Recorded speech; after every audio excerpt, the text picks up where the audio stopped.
Indiana Newsdesk is made possible in part by Maller Grodner Attorneys, providing legal services to clients and the community. Understanding, expertise, results. Bloomington and Indianapolis. LawMG.com. IU Center for Rural Engagement, extending IU Bloomington resources to improve Hoosier lives in partnerships with communities and organizations. Rural.indiana.edu. Smithville Fiber Internet Security Solutions and Voice in Southern Indiana. More information at smithville.com. Bunger and Robertson Attorneys at Law, utilizing 75 years of experience, knowledge, and resources to help individuals and families recover in personal injury matters. Information at lawbr.com. And by WTIU members. Thank you. Coming up on Indiana Newsdesk. The Indiana General Assembly begins its 2025 session next week, but it will be the first in nearly a decade without Eric Holcomb in the governor's office. I don't regret any decision that we made because we were trying to make the right decision every single day. And that's what we were motivated by. Mike Braun will be sworn in as the state's next governor on January 13th. The road is to pad the pockets of wealthy trucking companies that have political power. Tier 2 study for the Mid-States Corridor Highway project is well underway, but some residents say the project isn't necessary. And last month, a small town in Vigo County became the latest rural community to deny a permit for a new Dollar General. Those stories and more right now on Indiana Newsdesk.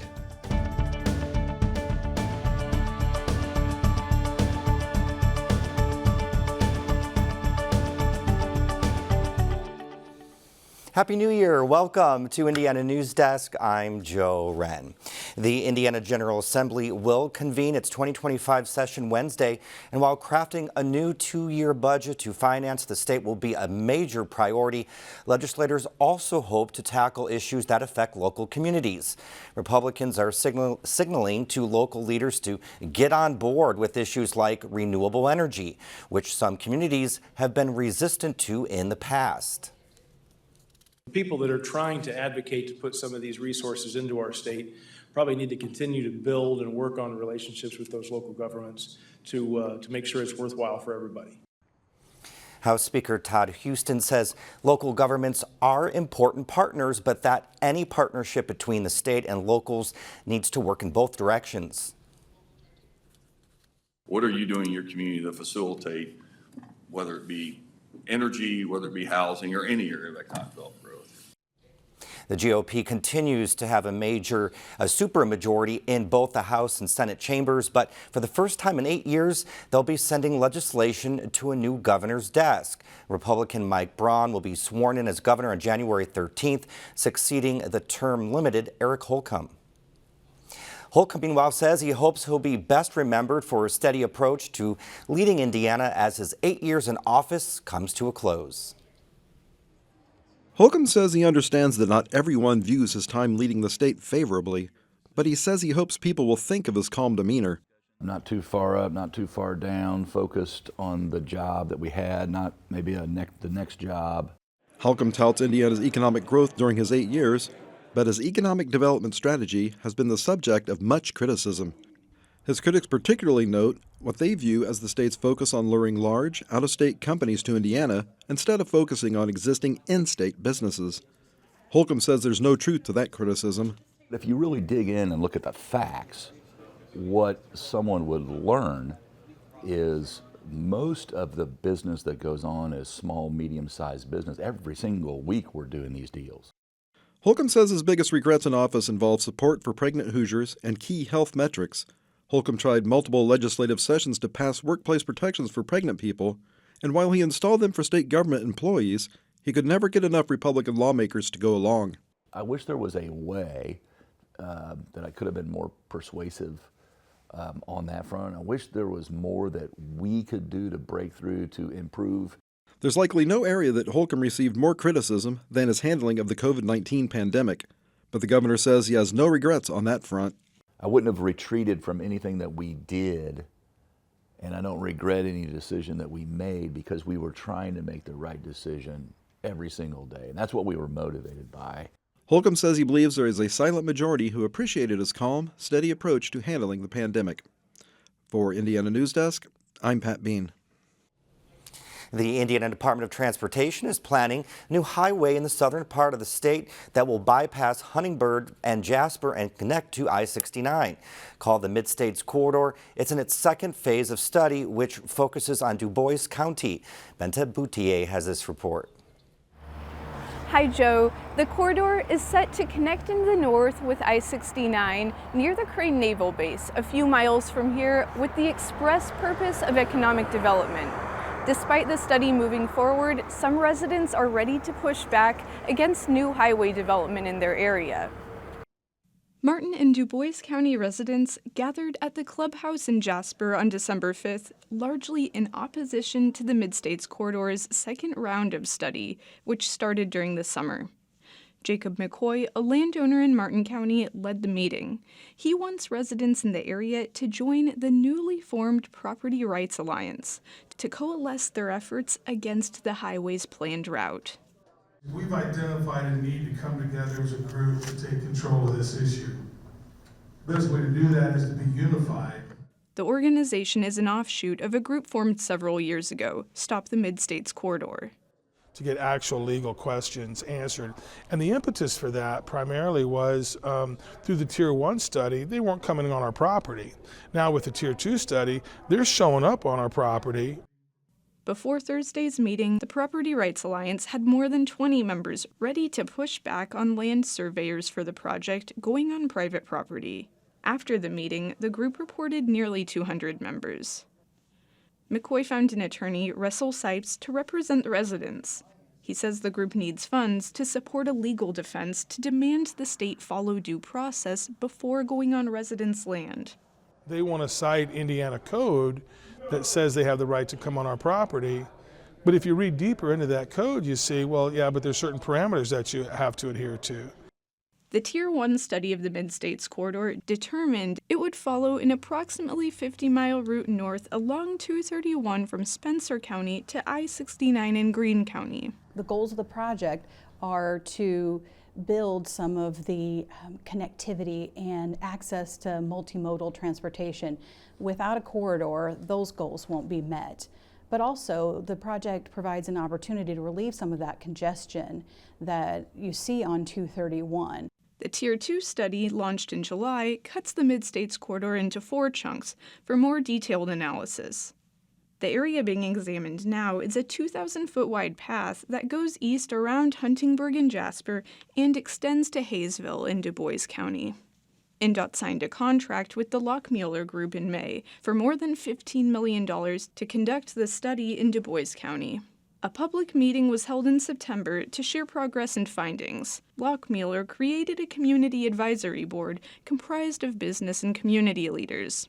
You also have field workers who are out surveying properties, knowing what the current environment is, looking at plant and wildlife species, looking at property uses, historic properties. All of those activities are occurring right now. The Lockmuller Group is evaluating 2 options to skirt Jasper and Huntingburg: a 2-lane road with a passing lane called a Super 2, or an expressway, a highway with 2 lanes of traffic in each direction. Minton with Lockmuller is aware of opposition to the plan, but she says people should participate so the route can reflect local needs. Talking about where a facility might impact their property and how they use their property, those sorts of conversations will be really helpful to us in making decisions. Dubois County is one of 12 counties to be affected by the Mid-States Corridor. Dubois County is actually the most populous county in Indiana without interstate access directly through the county. Between 2013 to 2019, employment grew 7% in the county, according to the Dubois County Economic Resilience Study. Manufacturing made up more than 38% of employment. The area is one of the top turkey producers in the country. Pippinger says business, farming, and manufacturing in Dubois give it a competitive advantage. He says logistics will play a role in keeping it. The fact that we have a lot of businesses here that move people and goods regularly, notably the goods that get moved through our county without access to an interstate. He says the county's largest businesses have pushed for a corridor because they are invested in the county. I don't think we can flip it because they have money and a business that they're more important, because they're truthfully not that important. However, they're big business employees, thousands of people whose livelihoods can be affected by this road or not having a road.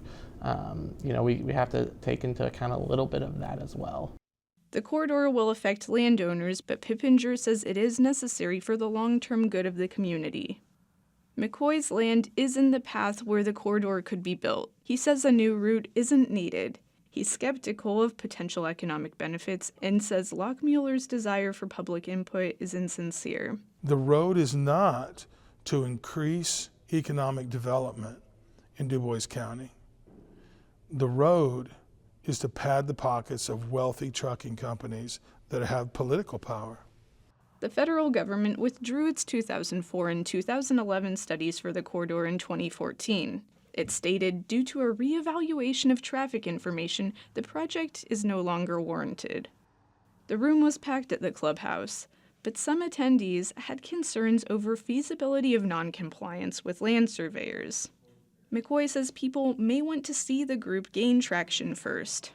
In the presentation, I talked about this is what you can do, this is what you should do, and then there's what you will do. That's not really up to me to decide what you should do and what you will do. I want people to understand what they can do. And he says people can force due process to slow the study down. The Lockmueller Group will hold a public meeting in early 2025 to present new purpose and need findings. This portion of the Tier 2 study is expected to take around 3 years. Reporting on 231 for Indiana Newsdesk, I'm Ben Taboutier. And now for more headlines from around the state. A recent test conducted on Monroe County's wastewater shows that flu, RSV, norovirus, and SARS-CoV-2 levels are all on the rise. Health officials say levels for norovirus, also known as stomach flu, are at an all-time high. Also, flu levels are near peak and already higher than last year. As you can see on that wastewater trend line, it's going up, and it's just perfect timing in terms of what viruses want to do and spread at these times when we're indoors and with each other and in crowds and celebrating. McKean says it's not too late to get a flu shot and to always wash your hands thoroughly. A new year means few new faces in Monroe County government. 11 elected officials from county coroner to county council were sworn in during a ceremony Wednesday at the courthouse. Among the issues at hand for the new council are the convention center expansion and a new jail, including a criminal justice campus. It's one thing to have a tax, it's another thing to have a location, but really now thinking into the weeds about how we're going to fund all the wraparound services. Now, one name missing from the swearing-in ceremony was Council Member at Large Cheryl Munson, who passed away last month at the age of 80. Munson's vacant county council seat will be filled Sunday during a special caucus at the Monroe County Courthouse. A new report from the Indiana Department of Education shows improvement in statewide high school graduation rates, but as our Aubrey Wright reports, low-income and minority students are still struggling. Special education students showed improvement, with about 84% graduating this year. That is up from 76% in 2023. And students who received free or reduced meals also graduated at a higher rate than last year, with 93% versus 90%. Even with improvements, those rates still lag behind the state's overall average. A record 90% of students graduated from high school in 2024. In Monroe County, students performed even better than the state average. About 96% of MCCSC students graduated in 2024. That's up from the 2023 rate of 92% in Monroe County. The gap that exists between minority and low-income students across the state is apparent in MCCSC, too. White, Asian, and multiracial students had higher graduation rates than Black and Hispanic students. Low-income students' graduation was 4% lower than students with higher incomes. For Indiana Newsdesk, I'm Aubrey Wright. State, local, and national partners have teamed up to purchase nearly 4,000 acres for a new fish and wildlife area in Sullivan County. In addition to a place where Hoosiers can hunt, hike, and watch birds, Buceron Creek Fish and Wildlife Area will also be part of the Southern Indiana Sentinel landscape. It's a project that helps protect natural resources and makes the area more resilient to the effects of climate change. With the presence of the wetlands and the creek and all of that around here, this can really contribute to buffering flooding incidents. And, we've seen some pretty bad flash flooding incidents throughout southern Indiana over the past several years. The land was once part of another fish and wildlife area called Minnehaha, which closed in 2016. The DNR hopes to open Buceron to the public in April. Coming up next on Indiana Newsdesk. People think Dollar General should be here answering questions. The Dollar General basically is putting some distance between themselves and the community. Members of the Prairieton community recently denied a Dollar General being built in this field right behind me. I looked into the impact Dollar Generals have on rural communities and why these rejections are becoming more common. This story and more right here on Indiana Newsdesk. You have unleashed the best storytelling ever. Migration is freedom to Black America. There's much about me that you don't know. Let's go, baby. The age of dinosaurs still continues. You didn't know that, did you? I think we may have solved our mystery. All of these movements are expressions of hope. It's better than any movie script I've ever read. It's an incredible story. Migration is freedom to Black America. African American migration was one of the most significant demographic transformations in the history of the United States. If there's a Black American dream, it's to have the freedom to dream. That decision to migrate, if that's not transformative, I don't know what is.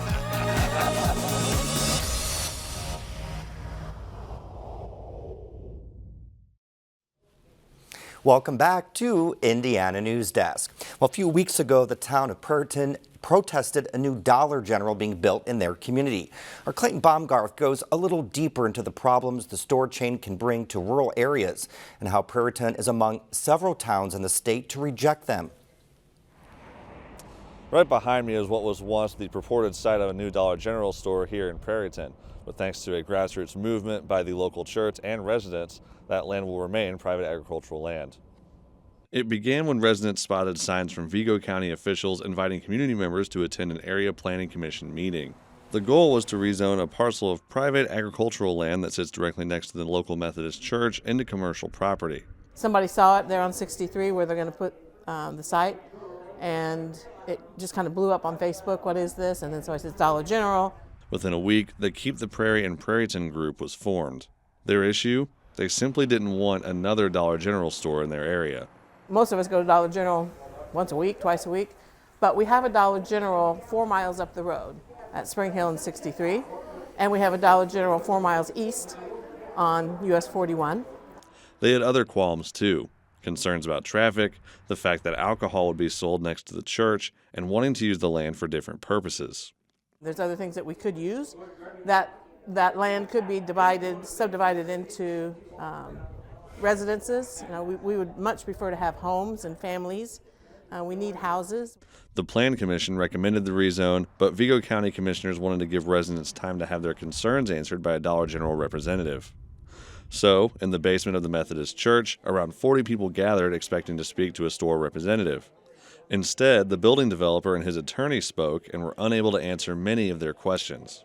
I'd have to look into that. I can't say one way or the other on that right now. I really can't answer that question because I don't control their marketing studies, but that would be a corporate question. I can't answer that question. The following week, the Vigo County Commissioners decided not to grant the rezoning request after Keep the Prairie and Prairieton presented a 19.5-foot paper scroll with the names of almost 500 people who signed against the rezoning. That's probably one of these folks' issues, and one of my issues is that there is no Dollar General contact.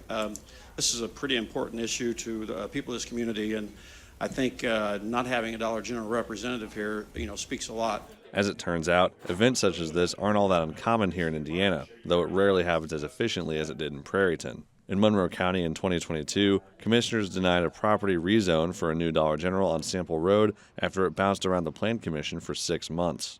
If we're addressing a food desert issue, then it should be a food emporium of some sort. Research from UCLA and University of Toronto found that dollar stores often have a negative impact in bringing more food to rural communities. If you have three or more dollar stores within a 2-mile radius, a locally owned grocery store will almost certainly go out of business. The Institute for Local Self-Reliance named 8 other cities and towns in Indiana that in the last few years have denied new stores from being built for various reasons.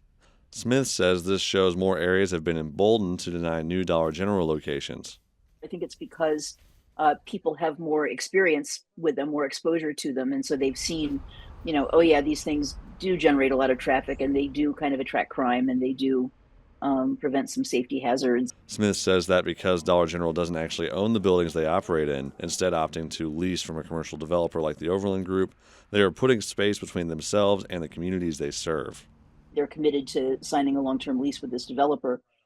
They really have no involvement in the community. And people think Dollar General should be here answering questions. And Dollar General basically is putting some distance between themselves and the community by having the developer be the one who really is the flashpoint for all of this. She also says that communities have gotten creative by creating new ordinances that prevent new dollar stores from being built at all.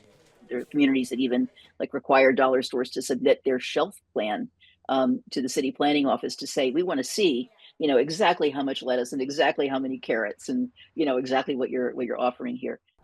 Now, I reached out to Dollar General to ask why they would open a new store in such close proximity to others in the area, and they told me, quote, "A number of factors go into consideration when selecting a new store location," end quote. It's still possible a new store could come to the area, it just might not be anytime soon. For Indiana Newsdesk, I'm Clayton Baumgarth. College football playoffs is down to 4 teams, and while Indiana bowed out in the first round, Coach Curt Cignetti has began a cultural change at the school in its first season. Pat Bean has this report.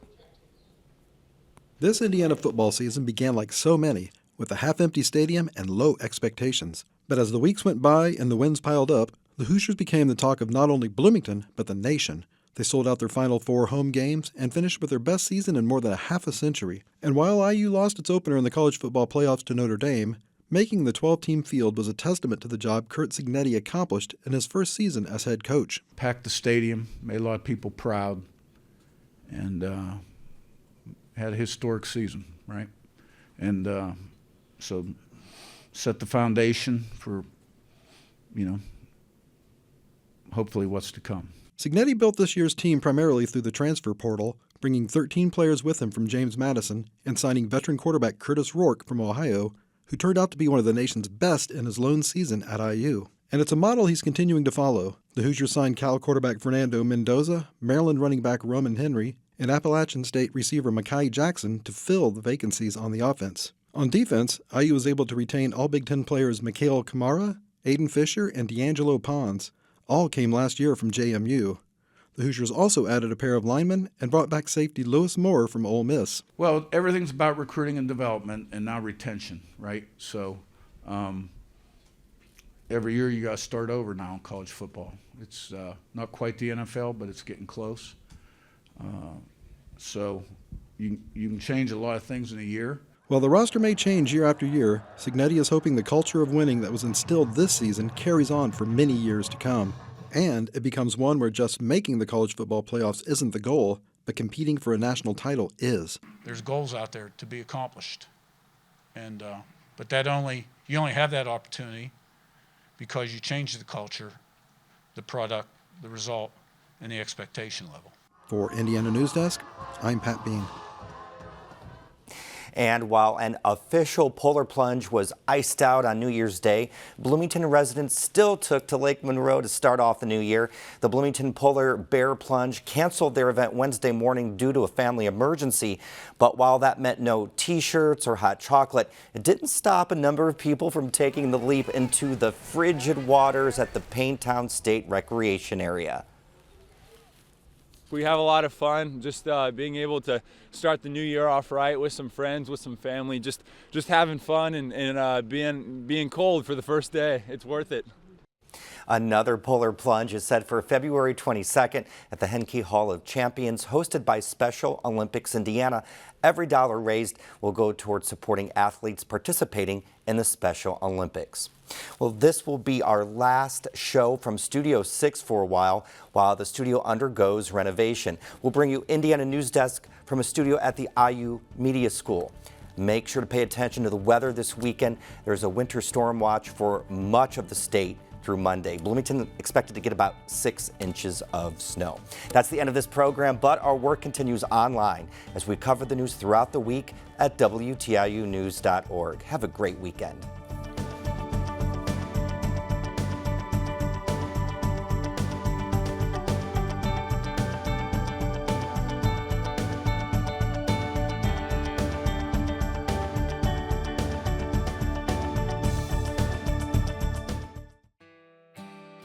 Indiana Newsdesk is made possible in part by Maller-Grodner Attorneys, providing legal services to clients and the community. Understanding, expertise, results. Bloomington and Indianapolis. LawMG.com. IU Center for Rural Engagement, extending IU Bloomington resources to improve Hoosier lives in partnerships with communities and organizations. rural.indiana.edu. Smithville Fiber Internet Security Solutions and Voice in Southern Indiana. More information at smithville.com. Bunger and Robertson Attorneys at Law, utilizing 75 years of experience, knowledge, and resources to help individuals and families recover in personal injury matters. Information at lawbr.com. And by WTIU members. Thank you.